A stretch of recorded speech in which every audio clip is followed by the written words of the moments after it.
Hi, this is Dr. Scott Young, and today we're going to get into what if I don't believe in NESARA, the Chevron Doctrine. We'll kind of make more sense of it coming right up.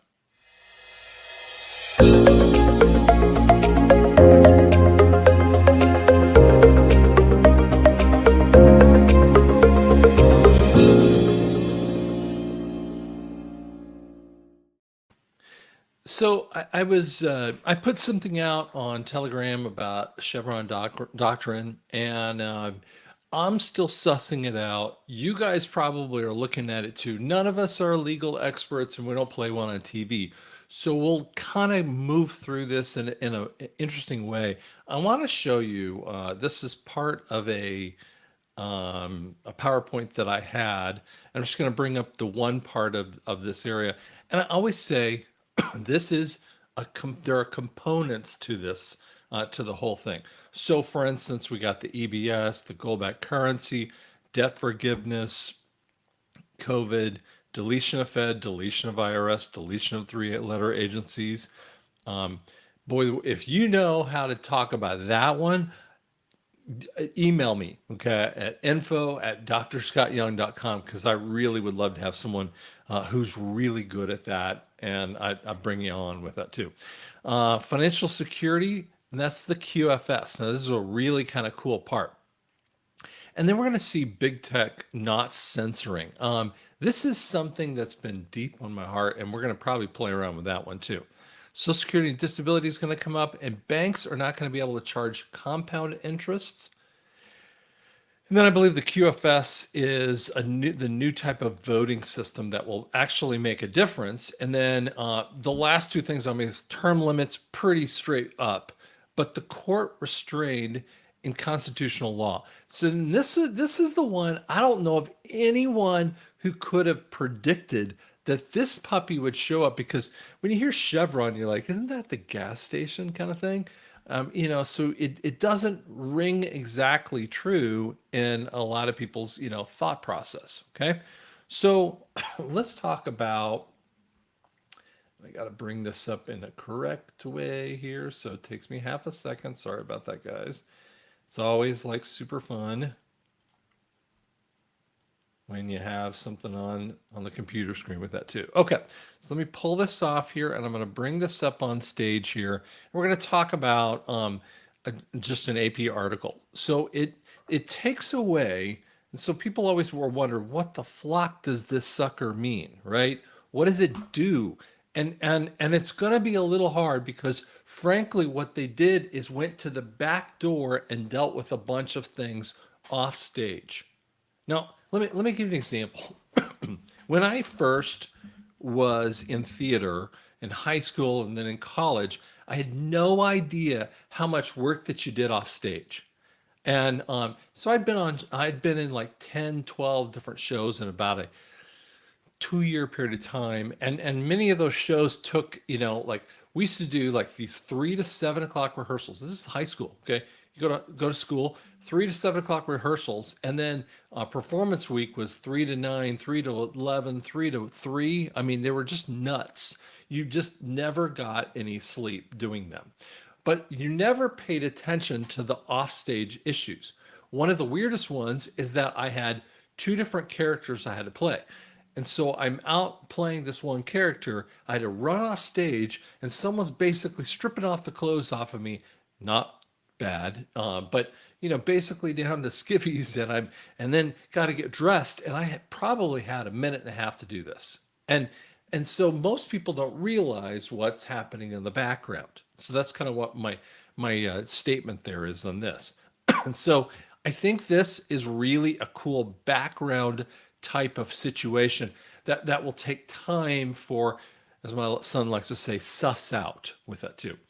So when we look at this particular thing, what it's talking about is the court systems are rejecting a 40-year-old legal doctrine that is just known as the Chevron, with that, a Chevron doctrine. And it targets, it's been a long target of conservative groups. Now that's us. Okay, so that's the people who want freedom and constitutionality. So when you see articles, you're going to see the slant towards some of that crazy stuff. Okay, so and it talks about this as one less governing tool. And I'm going, you know what? You don't need more crap. You need to focus within what the mandates are for the government, and they start making stuff up. Now, this isn't just one agency, but I heard of an agency, oh god, 3 or 4 years ago, that this one agency had a woman working in the agency, and she's just one of the bureaucrats. Okay, and we'll explain that in a second. But she is sitting there writing about 30 years of different regulations, and they started to show up in the laws. Like, she wrote it, and then they would interpret it. You have Congress, and you have Senate, and you have presidencies, and you have all kinds of different regulations that, when, especially when Trump was in office, they were looking at this going, who wrote this? And then they found it was like one woman sitting in the back of this agency. And by the way, it's not just one agency, they're all doing it. So you have these bureaucrats that lead this kind of crap going on here. Um, and so this is the kind of stuff that it's trying to target to kill off here. Okay. Um, let's see here. It talks a little bit about it potential impacts our environment and public health, the COVID-19 stuff. Like, wait a second. And I have long talked about this particular topic, that mandates and laws are two different concepts. Now, for instance, let me explain a mandate versus a law, and almost no one pays any attention to this, especially if you're not awakened. This is going to hit people between the teeth. So, and I want to use kind of a gross example. It's kind of disgusting, but there are, there's these places called Hooters, right? And they have really kind of, it's very sexist, and I just don't know how women can handle this kind of stuff. But there were so many points of policy that were created in the way they had to dress, the way what you wore, how you wore it, makeup, and all this other kind of stuff. And then there were even backline policies, and I know they've changed some of them, that were talking about sexual harassment. It was in a joke kind of format. And so their policies, which are called mandates. Okay, that's another way of saying a mandate. A policy is something that a company will actually follow, for instance. Whereas if it violates a law, an outstanding law, like doing what some of the stuff that Hooters was doing, no one really came in and said, wait a second, you can't do that. Now, every once in a while we get this, but for the most part, these people like grease the wheels back and forth to accomplish their goals. And that's exactly what happened, with these COVID kind of things. I mean, people were mandating putting up these little glass shields. And there's a gorgeous video of a dude walking up with a shield, and he takes his credit card and he pops it, into the shield. And I'm like, yeah, dude. And the woman just kind of reaches around there and she grabs the credit card. She goes, you can do it right here. And he was making a point, but he was making a point in the way that this shield was supposed to do. It doesn't do anything. And that is something that we see all the time. For instance, environmental and other kinds of issues, the EPA comes in and they will make up new regulations. Even Dave with News Treason was talking about real estate regulations and building regulations. This goes after it in many ways. And so it's saying it's a big victory for the rule of law. And many of them are saying saying this kind of statement, that it will actually mess with almost every single agency. And so it increases the role for Congress. And you go, wait a second, increases the role. Congress is the one that begins a law. Senate looks at it, fixes it up, confirms it. They'll have like HR, which is from the House, and SR, from the Senate kind of thing. And they will call it like 1142 and 1142. And then it goes to the president, who gets to like look at it. And then if the president wants to knock it down, veto it, it goes back to the House, and the House can overrule the veto with a 2/3 vote. Now we have courts can come in and go, I don't care if any one of the three of you idiots push this thing through. It's not constitutional. And we have not done that in so many years. We have allowed these ridiculous regulations to stop businesses left and right and stop people. I mean, and this is the same thing that we've had all the way through. So it will mess with so many different concepts. And it says dismantling of the Chevron Doctrine grants every Trump-appointed judge the authority to overrule agency experts. That's a cool thing. Do you understand? That is super, super cool. I love that. Now, when I was talking about the bureaucratic points here, there is an interesting CNN article that kind of talks a little bit about this point too. And it says a little bit here, it says there is no substantive area that this doctrine does not touch. Like, whoa. Do you get what I'm saying there? There's not one tiny piece of of law that it's not going to move over in, because these three-letter agencies have gone over and messed with every single area. It's because they make money by creating this, and then there's back-end kind of silliness that just causes so many nightmares to companies.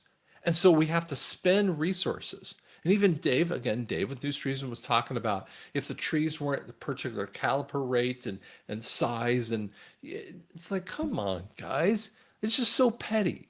And we've all seen pettiness. I mean, the FDA with Audiology is doing this exact same thing related to hearing aids. And I'm gonna give you an example of the pettiness that happens. In my field of audiology, we prescribe hearing aids based upon an amount of amplification that the patient needs, right? So, and by the way, this happens. So they brought up this concept because hearing aids are expensive. Hearing aids are custom fitted, and they're much tougher to do than glasses are. I mean, they are inordinate levels harder to do than glasses, because the mind plays a role in it. Whereas the glasses, I mean, you just kind of focus in on it, and it's pretty straightforward. There's a few things that are difficult, but it's pretty straightforward overall. That's why an optometrist sees way many more patients than an audiologist would ever see. Now, so the FDA decided to come in, and it was Bose who walked into the FDA and spent millions of dollars with a Republican judge, with Republican and a Democrat. And I just remember the Democrat, sorry, I don't remember the Republican off the top of my head. But basically what they were doing is over-the-counter hearing aids. And so they were trying to make more access because hearing aids were too expensive. And not one single congressman or senator would listen to me. And I'm like, listen, I don't care if you want to come up with an answer, but that's still too expensive. Okay? And here's what they did. Instead of saying, okay, let's have an over-the-counter device, which I had no problem with it either. I said, I don't care. These things have been online forever and ever, right? So the FDA comes in and makes up a ruling and says perceived mild to moderate hearing loss. Like, what the hell is perceived mild to moderate hearing loss? Does someone want to tell me that answer? Because what you could have said is like, listen, go to the audiologist, get an evaluation, take that evaluation, and you can upload that into a piece of software online and then order the prescriptive hearing aids in that way. I'd have been fine with it. You never had a problem with me. But they decided to push a perceived mild to moderate hearing loss. And so what they were doing is the hearing aid manufacturers, or these other sidelined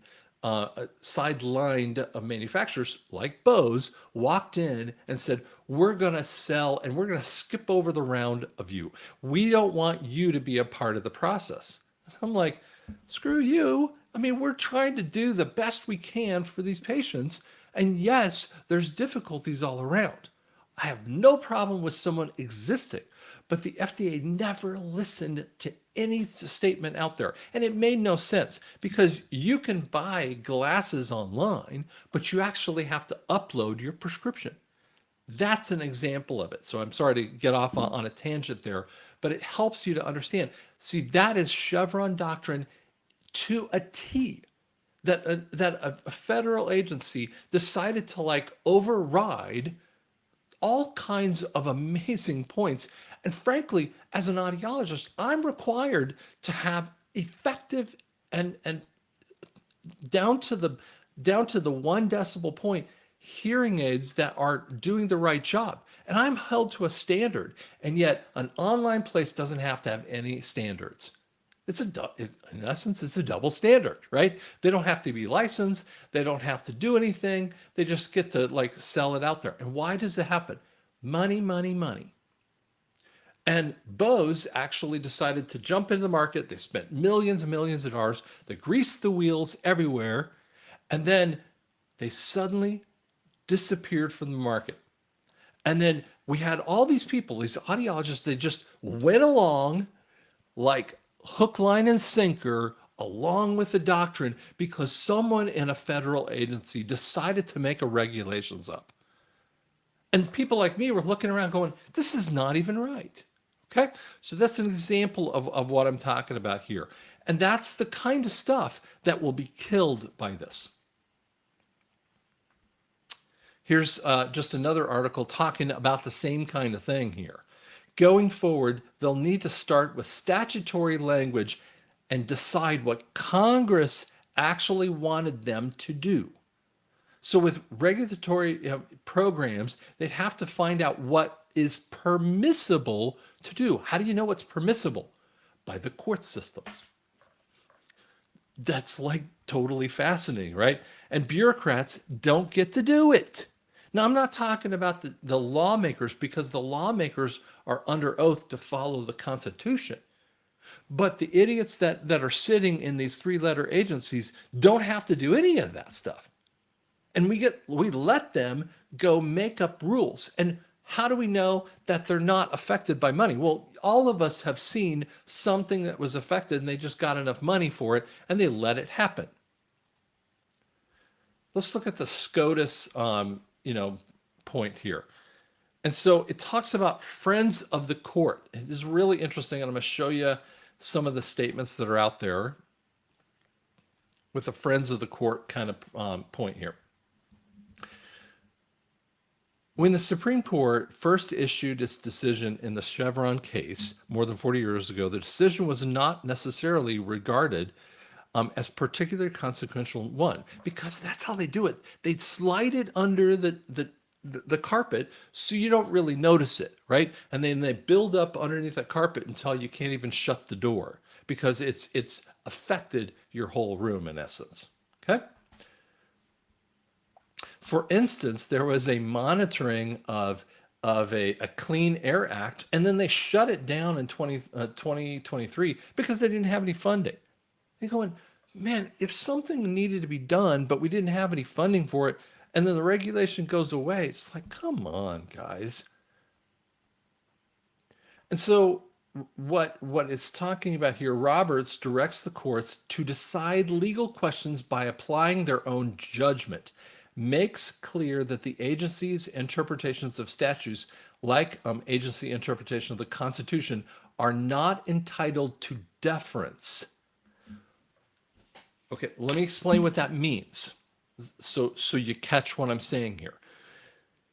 It means my bias. Like, for instance, I'm a huge Denver Bronco fan or Denver Nugget fan. Okay, so I grew up in the Denver area, right?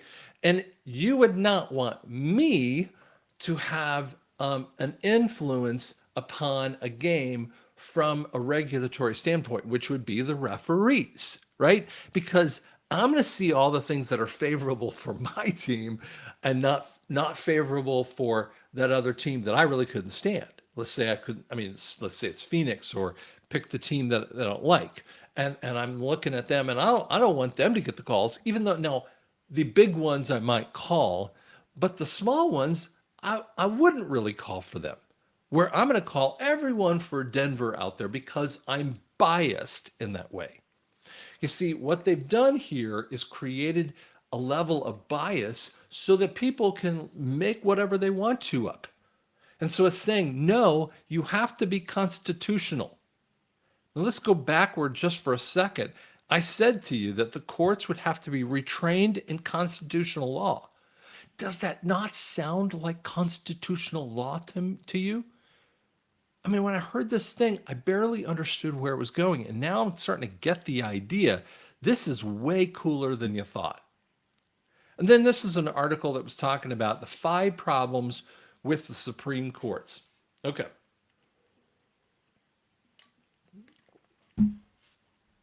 And this is really powerful, in the way that it calls it. Courts are experts in the law, not other topics. Now, I don't care that that a judge doesn't know the maxillary process of the jaw. I don't care if she understands, what kind of injury might happen to in your metacarpal space, right? I don't care that she wouldn't figure some of those things out. She's got medical experts that can come in, and then she's trying to interpret what the law really is, not her bias related to that, not the sob story that comes along with this. Number 2, the number of courts is so vast there are many opportunities for this conflict. Let me explain how that conflict actually works. So, for instance, one court could be relatively biased. The lawyer utilizes that as precedence and brings it up over and over again. So he brings precedence up for an injury case, let's say. But the other lawyer uses constitutional law and doesn't bring in enough flair to that case. That's exactly what we're talking about. So there's conflict everywhere, way, shape, and form. And what happened to Donald Trump? Wasn't there conflict in the cases that he was in the middle of? Do you understand? There's a deeper, bigger picture out there. Why is Trump being persecuted so many times? It's because he's trying to show you that this thing has got to get fixed. And if you don't fix the court systems, everything comes down. So if you don't just fix the gold-backed currency and the debt forgiveness and the COVID and all the deletion of the 3-letter agencies, you've also got to deal with the court systems, and you got to limit the officials. That's why this is such a powerful point. Number 3, time to resolve differences explodes. So basically what happens is that it gives these regulatory bodies a massive opportunity for conflicts. And so that's why it takes, for instance, you see court cases that I'm in a massive big case related to a business process. And I'm just part of like hundreds and hundreds of people that are in this, right? And it's been going on. I get these emails like almost every quarter, and it's been going on with like a $4 billion case. And I'm probably going to get $35 or something stupid, and it's from a business standpoint.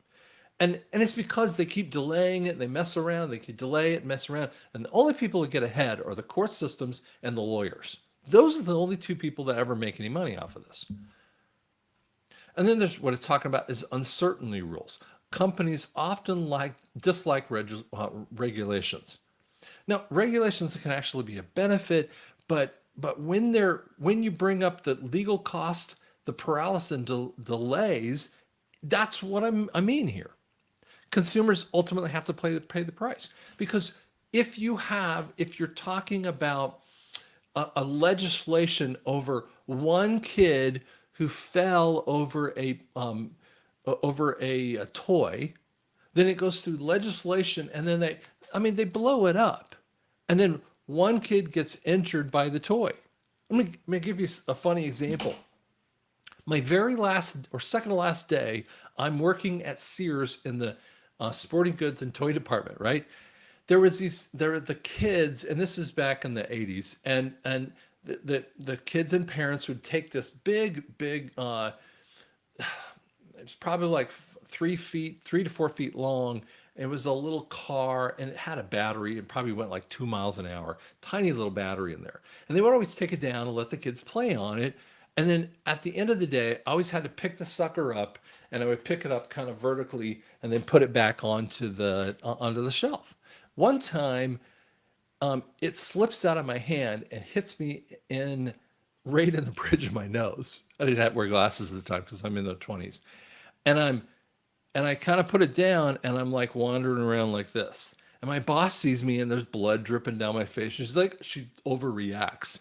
So I go to the emergency room and they put like two external stitches. I can still feel it, and like 8 or 9 internal stitches. And they were kind of worried about concussion because I probably did have a mild concussion like that. And you don't have to come in tomorrow, kind of thing. And it was just funny. What if that happened to a bunch of those different toys? And then they started to come up with rules about how you had to fix that little hood so it wouldn't have this sharp plastic part on it. You start going, stop! Can you make it stop? And so it raises the price of that item just because a few people got injured on that kind of stuff. I'm not talking about not protecting people, but holy cow, can we like slow down on this stuff? And I think that's where the Chevron Doctrine is doing, is saying we're taking it out of the regulatory agencies who don't have any legal abilities to write this, which means that they don't understand the law, and we're putting it into the court's venue. And so what it does is it makes those regulations go, if you didn't go through the courts, you're null and void. And we are going to see this it's going to go on for years. But I truly believe it actually fixes one of the major areas of NESARA. So hope that helped you out. Hope you like where we're going with that kind of stuff. And I'm trying to give you more and current information with that too. You can always go to drscottyoung.com. You can download some cool things. Let me kind of give you an example. And the website, I'll bring it up here on stage. So you can go to the website and you can see some of my videos. If you got to the wrong site, it's drscottyoung.com, okay? That's the right videos. You can do free downloads of different kinds of things out there. You can also download, it's called Tribulation Poster Series. And then I have tons of little free downloads of different kinds of books. And then the real books that you can actually buy. And there's another kind of download things. Again, you can do them for free. You can donate with that too. But then I have a whole bunch of other articles that kind of explain different things. So I think that's helpful to kind of look at. And that's what we try to be when we have the website for you. So it helps me if you would leave some comments. If you or someone you know can talk about the 3-letter agencies with some informational level, I'm all over it. So info@drscottyoung.com. Thank you so much.